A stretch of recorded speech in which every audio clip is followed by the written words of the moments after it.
Bon, lundi 10, 15h27. On ne vous a pas attendu pour continuer à remonter, ni Lucas ce week-end. Où est-ce qu'on en est? Alors, la face avant est remontée. On a fait monter en pression d'huile. On a fait un léger démarrage, mais on vous attendait pour pouvoir le lancer. Donc bon, il y a encore quelques soucis à régler. Pas de direction assistée, donc c'est pas pratique. Et on n'a pas d'embrayage. Donc ça peut pas être tout beau tout rose d'entrée. Donc on va faire un petit démarrage que vous entendiez le moteur rugir et puis on continue sur les dysfonctionnements. Tu me fais une petite mise en service?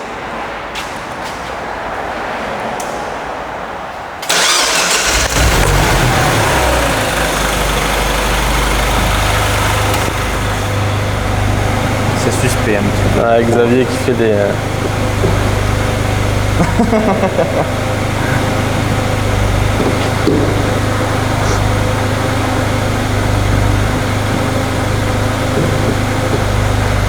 Oui, il y a également la tringlerie qui n'est pas encore fonctionnelle.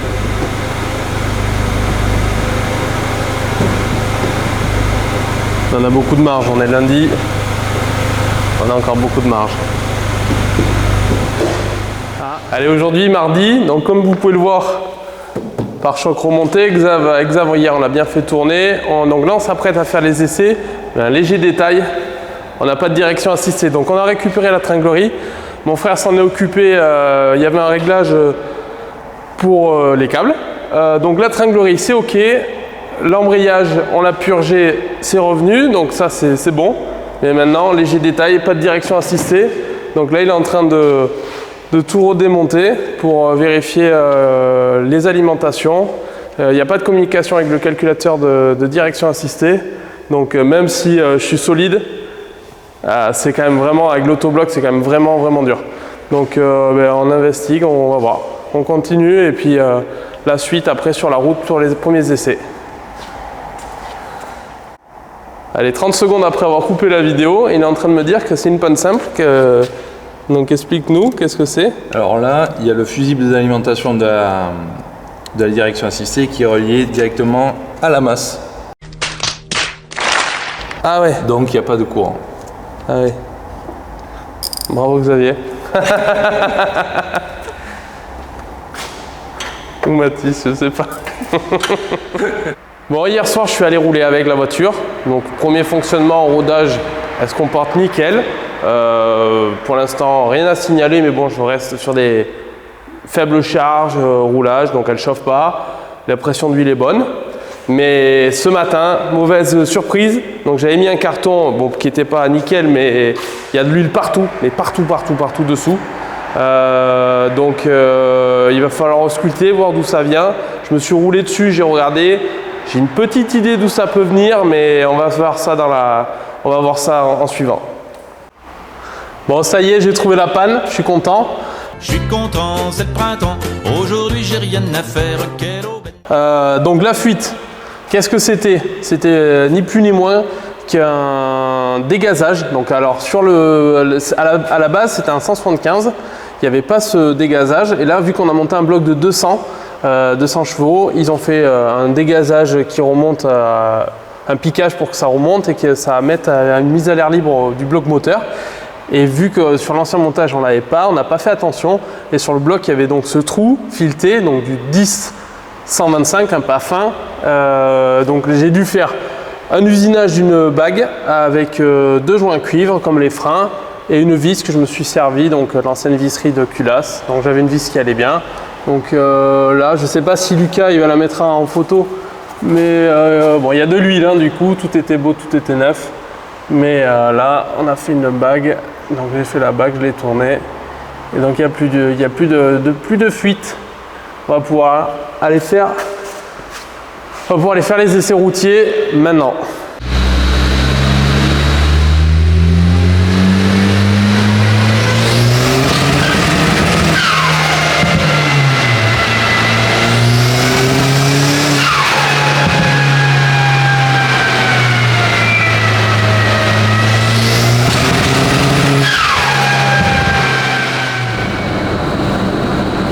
Allez, coupe-moi la soufflerie.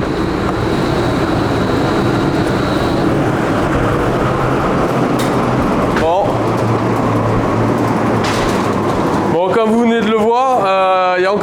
SAF, très riche, enfin très riche, elle pète. Et elle est très riche derrière, venez voir.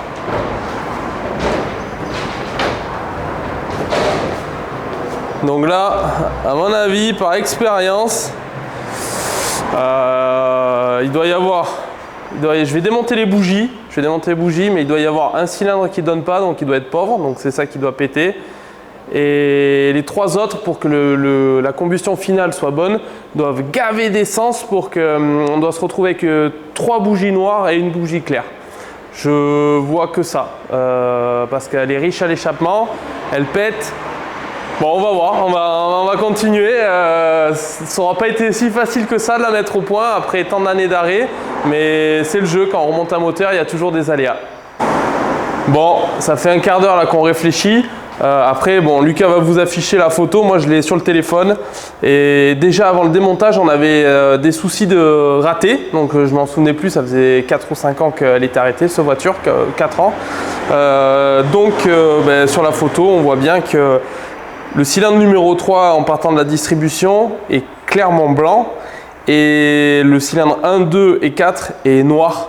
Donc le cylindre 3 ne doit pas donner d'essence et les 3 autres compensent pour pouvoir avoir la richesse finale, donc après le turbo, que la richesse soit bonne. Donc je vais démonter le collecteur, on va passer, j'ai des injecteurs stockés, je vais mettre un injecteur et puis on va voir si c'est le cylindre droit. Allez, petite précision, avant de faire le constat que je viens de vous faire, j'ai fait quelques autres essais que je n'ai pas stipulés. Donc j'ai testé la pression carburant, donc la pression rail. Il y a bien 130 bars pour 130 bars demandés avec la carto. J'ai également testé les richesses, donc j'ai regardé les richesses en réel. Et j'ai également essayé 4 bobines, parce que les bougies étaient neuves, j'ai essayé 4 bobines d'un autre moteur, d'un moteur 308 que j'ai à côté, qui sont bonnes, donc ça vient pas de là, donc on va le voir dans la suite. Normalement pour moi c'est cet injecteur. Allez, je suis en train de sortir la rampe, il reste plus que le connecteur rail là. Allez, ça devrait pas tarder. Allez, ça y est, c'est bon. Allez, on va aller se mettre à l'étau et puis on va regarder tout ça. Bon, donc ça c'est les 4 injecteurs, haute pression. Donc on est mercredi après-midi, il me reste encore les freins, il me reste encore tout le système de freinage à purger. Le problème de raté, alors donc je pense que c'est les injecteurs, mais ça on va le voir en suivant. Il me reste 4 injecteurs de mon précédent moteur. Alors ces injecteurs là ils sont de 07-08 2019, donc je crois que j'ai dit 2019 mais je sais pas si on le voit, c'est 2009. Donc 2009 c'est la date de sortie de la voiture, donc c'est les injecteurs d'origine. 19, donc c'est les injecteurs d'origine, donc 2019 ils sont pas tout neufs. Et ceux que j'ai ils sont de... A few moments later. On voit pas bien, je vais en prendre un autre.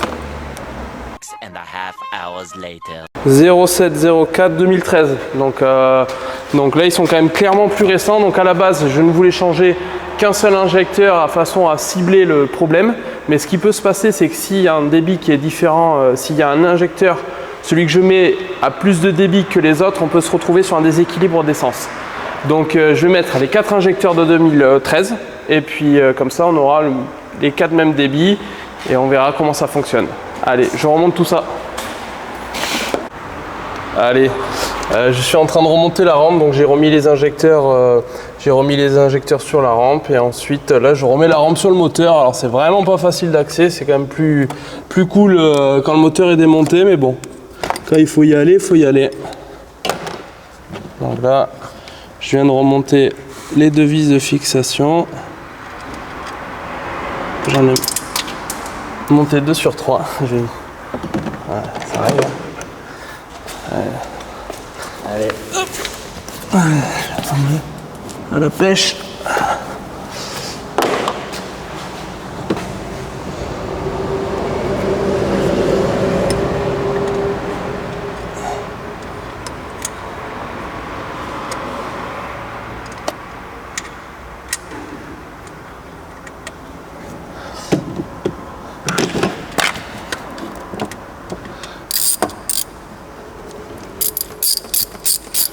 Donc là, je fixe, j'ai dit 2 sur 3, mais c'est la 4e sur 4, j'ai une bêtise. Je vais tout bloquer, après je vais remonter le capteur de pression rail, je vais remonter tout ce qui est canister, rampe de alimentation de rampe et tout ce qui s'ensuit. Je suis pas sûr que ça soit super intéressant de me voir de loin, mais on va voir si ça marche, c'est ça le plus intéressant. À tout à l'heure.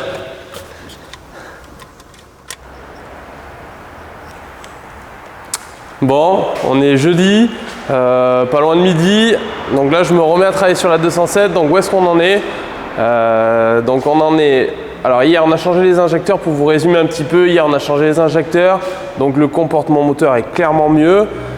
Je suis allé faire un tour, plus de raté, j'ai roulé, donc essayé le châssis, je continue le rodage.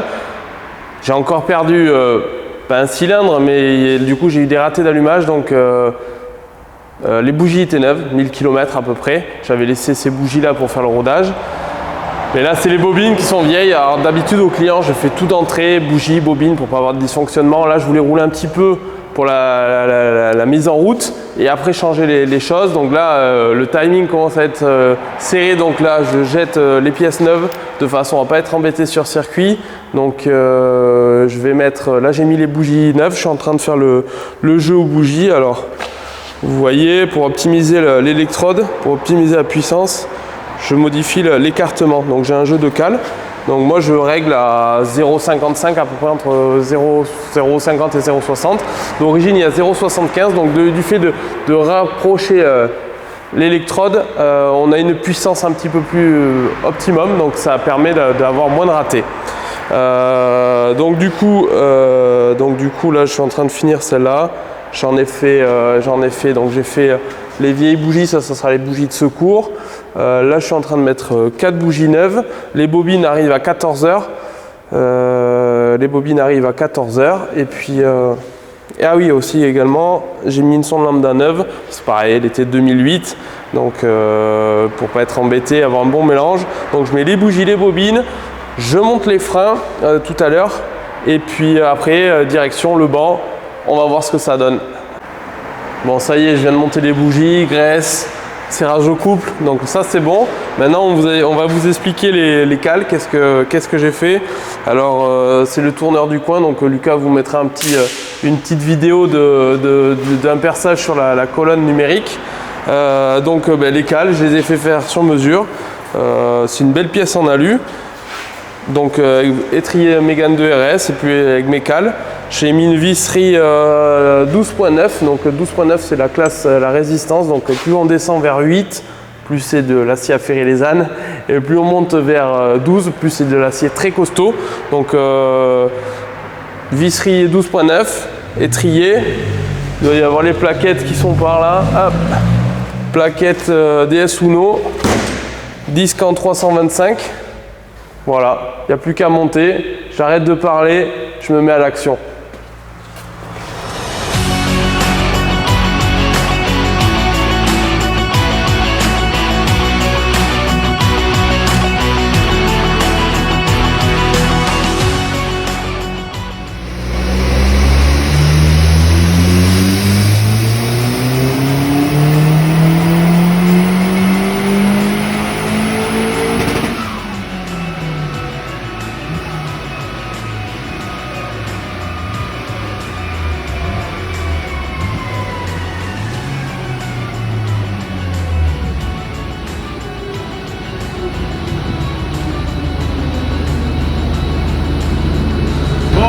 Passé l'après-midi sur les freins, on n'a pas trop filmé, on le fait au téléphone, mais honnêtement,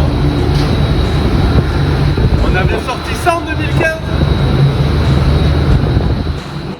Allez, vous l'avez vu hier soir, les premiers essais, donc c'était très prometteur. Donc là on est en basse pression, donc vous devez voir mes cernes, je suis resté au moins jusqu'à 20h, 21h sur le banc, accumuler tout le travail, ça commence à être long. Donc ça y est, ça marche. Maintenant, on va lui expliquer le code de la route. Suivez-moi. On va faire sonner un peu le THP.